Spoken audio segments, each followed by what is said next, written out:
Welcome, I'm Ellen Gawler and I live in the state of Maine.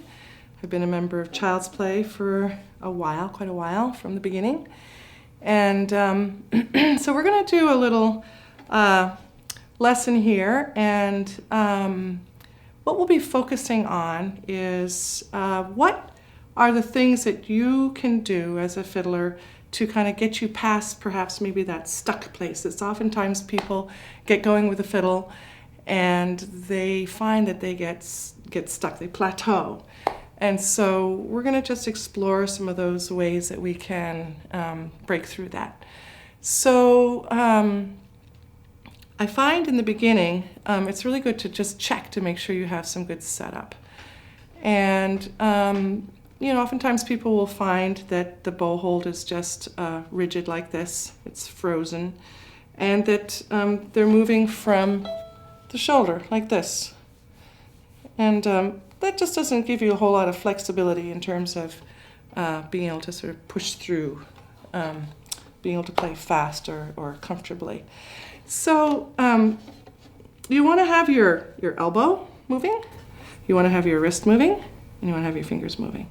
And those are just all the joints. We'll start with the elbow. So check, is your arm moving from only here or is it moving from here?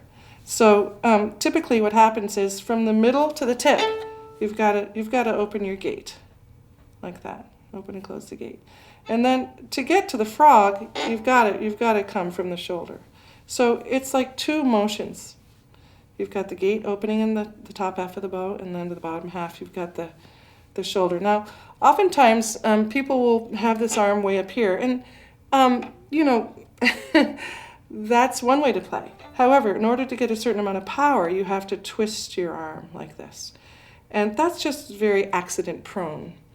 If you drop your elbow, you can actually let the whole weight of your arm from this shoulder here, you can let the whole weight of your arm translate to this spot right here. Right now I'm feeling my arm is like a rag doll. It's heavy and it's just sort of hanging. You can do this sort of, you know, just make your bow into a hook and just hang, let your arm hang off of the bow. And that'll help you get the feeling of the weight in your arm. I came to this way of playing from playing for dances for hours at a time. 4 hours at a time, you've got to crank out these tunes. And if you play like this, you're going to just get quite worn out. But if you use your arm and make your arm heavy, you know, and play kind of at this lower half of the bow, you'll find that you have a lot of power and sustainability. So there's that. So check, is the elbow opening and closing? Then the next thing is the wrist. Hello, wrist. There's a joint in there. You kind of wave and say, ah, there you are. I feel you. You're in there. And then just experiment. Just put the bow on the string and roll like this. Oh, there's a joint in there. So you can do some simple things like this. And be sure that you're making the joint kind of not just go from flat to down, but let it come up a little bit too. So you're going to kind of find that range where it's a little bit below half and a little bit above half. You know, if you're playing like this, that's not going to be terribly freeing. So just experiment with letting it bend this way a tiny bit. So that's fun. And last comes the fingers. Now the fingers are the most challenging of all, and they're probably the one to add at the end. You know, once you get this gate going and the wrist going, then you'll have the foundation to start adding the fingers. If you try and do the fingers first without getting the rest of the arm in gear, you'll find it frustrating.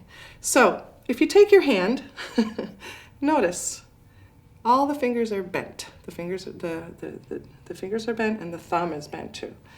If you take your hand and then drop it onto your bow like this with a thumb that's bent, everything's round and soft and flexible. So this takes a little bit of time, but you can experiment. Experiment with just flexing your fingers, and you can even like kind of do it like this. Again, hello, there's joints in there. Hello, hello. And then find your bow hold and flex. So you can also do some exercises like this, where you come up and then you let everything round and then come down. So it's almost like you're pushing the bow through something stiff, like molasses or something. So the fingers are kind of pulling this way, get to the tip, and then they kind of pull this way. And once you get good at up bow, and then you make everything round and come down like this. Once you get good at that, then you can try doing 5 in a row. 1, 2, 3, 4, 5. 1, 2, 3, 4, 5. And the wrist does get involved, but don't focus on that at this point. Just the fingers, and the wrist will kind of fall into line. So that's a little bit about the bow hold and making it work for you. Oftentimes I find with the left hand, the big issue is tension. For some reason, adults have a whole lot more tension than kids. Kids are just loose as could be. So here you are, and you're trying to play, and your hands are, stiff, and you're finding it hard to kind of get around. A fast hand is a loose hand. So here's a little game. You can use feather fingers. Check your thumb. Is it just, you can just release the thumb entirely. Just make sure it's really soft and loose. Sometimes we put a cornflake in there while we're playing and try and keep it from crunching. So, feather fingers. And then find that place where it starts making a good sound and no more. So,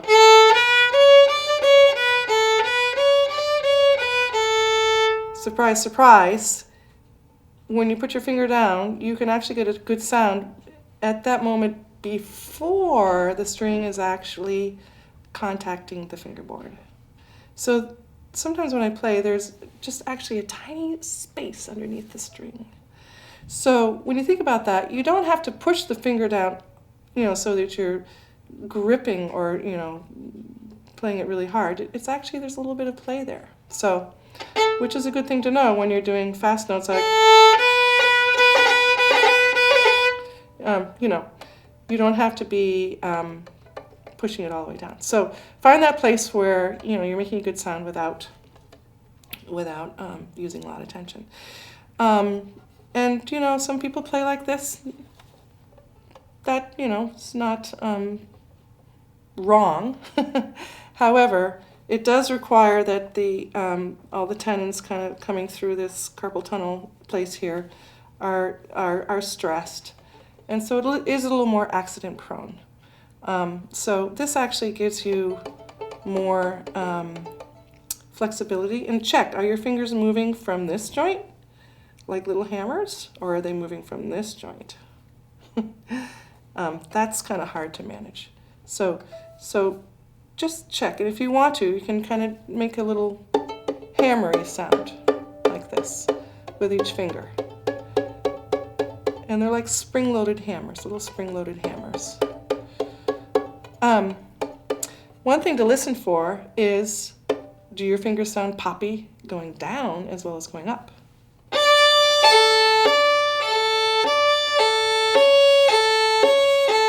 So, to make a poppy sound with them going down is easy. What about coming off?